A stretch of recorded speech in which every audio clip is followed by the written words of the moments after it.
اور تمہیں شبرات پہ لگا دیا، حالانکہ اس کا کوئی کنسپٹ ہی نہیں ہے اسلام کے اندر، کوئی قرآن حدیث میں یہ لفظ ہی نہیں ہے۔ شب میں نے فارسی میں راحت ہے جی، یہ فارسی کا لفظ ہے جی، راحت، رائٹ۔ اچھا، آپ صلی اللہ علیہ وسلم نے فرمایا ہر جمعرات کو اعمال پیش کیے جاتے ہیں، یہاں کیا بتایا کہ شبرات کو اعمال پیش کیے جاتے ہیں، آپ نے فرمایا ہر جمعرات کو۔ اعوذ باللہ من الشیطان الرجیم، بسم اللہ الرحمن الرحیم۔ وَإِن يَمْسَسْكَ اللَّهُ بِضُرٍّ فَلَا كَاشِفَ لَهُ إِلَّا هُوَ وَإِن يُرِدْكَ بِخَيْرٍ فَلَا رَادَّ لِفَضْلِهِ يُصِيبُ بِهِ مَن يَشَاءُ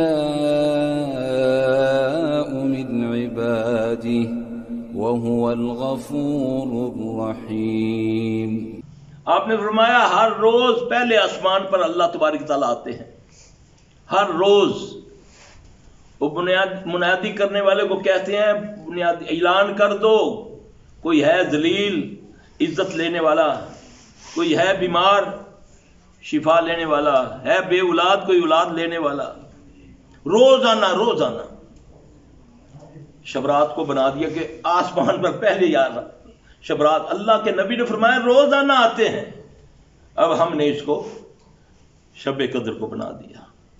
تحقیق کریں تو کوئی آپ کو ملتا ہی نہیں ہے۔ یاد رکھنا، آپ نے فرمایا کسی نے کوئی ایسی بات کہی جو مجھ سے ثابت نہیں، وہ اپنا ٹھکانہ دوزخ ڈھونڈے۔ دین مکمل ہوا ہے محمد صلی اللہ علیہ وسلم پر، اس کی گواہی قرآن نے دی، الیوم اکملت لکم دینکم واتممت علیکم نعمتی ورضیت لکم الاسلام دینا۔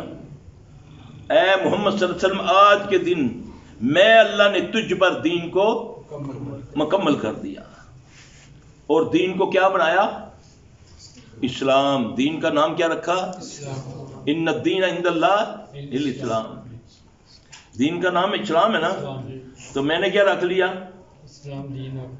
نہیں، میں نے کیا رکھ لیا؟ میں بابی، تو بریلوی، تو دیوبندی، تو شافی، تو مالکی، تو حملی، تو حنفی، اللہ نے کیا نام رکھا؟ اسلام۔ ان الدین عند اللہ الاسلام۔ اگر اللہ کو کوئی انسانوں میں سب سے پیارا ہے تو اس کی ذات کا نام کیا ہے؟ محمد صلی اللہ علیہ وسلم۔ اللہ نے آپ کے نام پر نہیں رکھا دین۔ اگر کوئی علاقہ اللہ کو پسند ہے سب سے پیارا، جس کو اللہ نے خود کہا یہ امن کا شہر ہے، وہ مکہ اور مدینہ ہے۔ اللہ نے دین کا نام مکہ مدینہ نہیں رکھا۔ اللہ نے فرمایا ان الدین عند اللہ الاسلام۔ ان الدین عند اللہ الاسلام، اللہ کے نزدیک جو دین ہے وہ ہے اسلام، اور اسلام خود اللہ ہے۔ السلام ہو اللہ ہے نا، کیونکہ سلامتی ساری اللہ کرتا ہے نا، اور اسلم تسلیم جو اسلام میں آ گیا وہ سلامتی میں آ گیا۔ جب امت اسلام پر آئے گی پھر یہ سلامتی میں آئے گی، ورنہ نہ اس کی مسجد محفوظ، نہ اس کا جوتا محفوظ، نہ اس کی گاڑی محفوظ، نہ مسجد کی ٹوٹی محفوظ۔ ہاں جی، ٹوٹیوں پر بھی پہرے دیتے ہیں ہم مسجد میں، نماز کے لیے کھڑا ہوں تو خیال آ رہا ہے کوئی جتی نہ رہ جائے، ہے نا؟ کہاں ہے اسلام؟ اسلام پر جب آئیں گے پھر سلامتی آئے گی۔ آج ہم پڑ گئے ہیں فرقہ واریت میں، ہم ایک دوسرے کی بات سننے کے لیے پسند ہی نہیں کرتے۔ وہ مولوی کہتا فلاں کی بات نہ سننا، یہ تمہیں گمراہ کر دے گا۔ ہاں جی، بات کرنے والے کو دیکھو یہ کس کی طرف بلاتا ہے۔ اگر تو اللہ رسول کی طرف بلاتا ہے تو وہ سمجھو کہ وہ دین کی کا بات ہے، جو اپنے گروہ اپنے فرقے کی طرف بلاتا ہے تو وہ فرقہ واریت پھیلا رہا ہے۔ یہ یاد رکھنا، یہ پیمانہ ہے۔ جو اللہ رسول کی طرف بلاتا ہے تو وہ ہے اللہ کے رسول۔ کیسے بلائیں گے؟ اللہ فرماتا ہے قرآن میں سورہ نساء کے اندر، اللہ فرماتے ہیں اعوذ باللہ من الشیطان الرجیم یا ایھا الذین آمنوا اطیعوا اللہ واطیعوا الرسول وَأُولِي الْأَمْرِ مِنْكُمْ، اور تم میں سے جو صاحب اختیار ہیں۔ اللہ فارمولہ بتا رہا ہے مجھے اور آپ کو، جھگڑنا نہیں ہے، مناظرے نہیں کرنے، لڑائیاں نہیں کرنی، بڑا آسان نسخہ ہے، سورہ نساء میں جا کے پڑھ لیں۔ مخاطب بھی کون ہے؟ متکلم اللہ بذریعہ قرآن، مخاطب میں آپ سب۔ یا ایھا الذین آمنوا اطیعوا اللہ واطیعوا الرسول واولی الامر منکم، اے ایمان والو اللہ کی اطاعت کرو اور اس کے رسول کی، اور تم میں جو صاحب امر ہیں، جو قوت والے، جو صاحب اختیار ہیں۔ فَإِن تَنَازَعْتُمْ فِي شَيْءٍ، اگر تمہارا کسی بات میں تنازع آ جاتا ہے، کوئی کہتا ہے اس طرح، کوئی کہتا ہے اس طرح، ہوتا ہے نا، مناظرے ہوتے ہیں نا، تو اللہ کیا کہہ رہا ہے؟ اگر تمہارا کسی بات میں تنازع آ جائے تو کیا کرو؟ فَرُدُّوهُ إِلَى اللَّهِ وَرَسُولِهِ، اور پھر تم اللہ اور اس کے رسول کی طرف، قرآن و حدیث سے تم اس معاملہ، ان کنتم تؤمنون باللہ والیوم الآخر، اگر تم اللہ پر ایمان لاتے ہو اور یوم آخرت پر ایمان لاتے ہو تو تمہارا وتیرہ یہ، تمہارا طریقہ یہ ہونا چاہیے، آپس میں ایک دوسرے کے اوپر فتویٰ مت جھاڑو، لڑائی مت کرو، قرآن حدیث سے فیصلہ لے لو۔ قرآن ہے تو ہمیں پتہ چلا نا، قرآن کے بارے میں بتایا تو کس نے بتایا کہ یہ قرآن اللہ کی کتاب ہے؟ تو پھر حدیث ہے نا، حدیث کہتی ہے نا قرآن اللہ کی کتاب ہے، تو میں نے مانا، اور ہمارے پاس کون سا ذریعہ ہے؟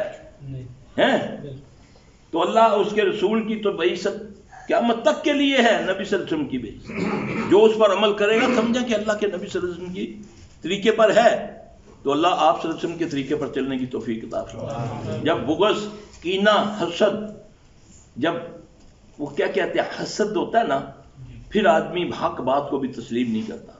اب یہاں اللہ فرماتے ہیں ان کنتم تؤمنون باللہ والیوم الآخر، اگر تمہارا اللہ پر یقین اور آخرت پر ایمان ہے، اللہ پر ایمان ہے، آخرت پر یقین ہے، تو ذالک خیر واحسن تاویلا، اس میں خیر ہے، اس سے آگے کوئی بڑی بات نہیں، کوئی اچھی بات نہیں ہے، لڑنے کی ضرورت نہیں، سارے اختلاف ختم ہو جاتے ہیں، کیونکہ ایک ہی شخصیت کائنات میں ایسی ہے۔ امام مالک رحمۃ اللہ علیہ مسجد نبوی میں حجرہ مبارک کے پاس اپنے طالب علموں کو تعلیم دے رہے ہیں، درس دے رہے ہیں، تو فرماتے ہیں ہر کسی کی بات کو لیا جا سکتا ہے، چھوڑا جا سکتا ہے، اس کے ایمان میں کوئی فرق نہیں پڑتا۔ اس نبی صلی اللہ علیہ وسلم کی قبر مبارک کی طرف اشارہ کر کے فرماتے ہیں اس قبر والے کی بات کو چھوڑنا تو دور کی بات ہے، دل میں تنگی بلاؤ تو اللہ کہتا ہے تو مومن نہیں ہے۔ آج ہم کتنی باتیں مانتے ہیں اس فرقہ واریت میں، اس تعصب میں، جانتا ہوں کہ یہ بخاری کی حدیث ہے، یہ صحیح حدیث ہے، اس کے باوجود ہم اصل میں یہ ہیں، اس لیے ہم یہ نہیں کرتے ہیں۔ قبر میں تو 3 سوال ہوں گے، من ربوں کا، من نبیوں کا، ما دینوں کا، چوتھا سوال بتایا ہے؟ تو پھر اس کی تیاری میں نے کرنی ہے نا، یہ تو نہیں کہا من فقوں کا، من اماموں کا، ایک امام ہے نا جس کو امام الانبیاء کہا، اس کا نام ہے محمد صلی اللہ علیہ وسلم، بتا بھی دیا معراج کی رات تمام انبیاء کی امامت کرنے والے کون تھے؟ آپ صلی اللہ علیہ وسلم، تو امام الانبیاء، امام اعظم تو محمد صلی اللہ علیہ وسلم ہے، تو پھر اللہ نے قیامت تک کے لیے ان کو اتھارٹ کیا کہ وَمَن يُطِعِ الرَّسُولَ فَقَدْ أَطَاعَ اللَّهَ، جس نے میرے رسول کی اطاعت کی فقط اس نے میری اطاعت کی۔ وَمَا أَتَاكُمُ الرَّسُولُ فَخُذُوهُ وَمَا نَهَاكُمْ عَنْهُ فَانْتَهُوا، میرا رسول جو تمہیں دے اسے لے لو، جسے منع کرے اسے منع ہو جاؤ۔ یہ تو اللہ کہہ رہا ہے۔ تو میں کہتا ہوں جب میرے زد پڑتی ہے جذبات پر، میری جسم پر، میرے کاروبار پر، تو کہتا ہے یار گل تو ٹھیک ہے لیکن فلاں مولوی آخیا ٹھیک ہے، وہ مولوی چنگا تاں لگا، اس کیا سود تے لے گڈی، وہ مولویاں تاں گالا پہ اس کیا نہیں نہیں سود ہے ہی حرام ہے۔ اب بتائیں سور بھی حرام ہے، سور کا تو نام لینا نہیں پسند کرتے ہے نا، حالانکہ کہیں نہیں لکھا کہ سور کا نام لو، سور کا نام تو خنزیر قرآن میں لکھا ہوا ہے، لکھا ہوا ہے نا خنزیر، قرآن میں لکھا ہوا ہے نا۔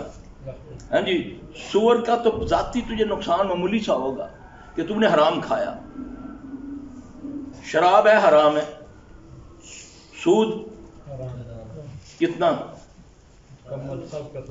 70 درجے ہیں گناہ کے سود کے، اور سب سے چھوٹا درجہ ماں کے ساتھ چوراہے میں زنا کرنا ہے۔ مجھ کو حرام، ہاں نہ سور نہ نام نہ کہ نہیں زبان پلیت ہوئی گئے سی یار